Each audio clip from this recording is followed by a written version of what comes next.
Hi there, it's Alexandra with WTI, and ever since I read The Selection by Caste, I have not been able to get over this story.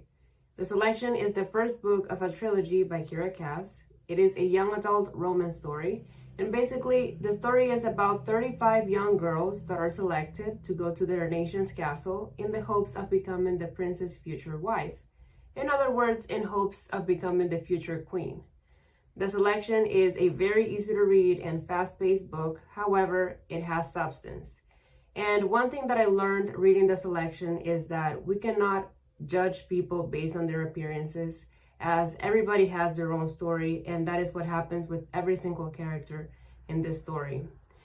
As you can tell, this is the hardcover copy of The Selection. It has a beautiful cover, and right here we see the crown, which is the hope of all the girls that go to the Selection, with the exception of our main character, America Singer.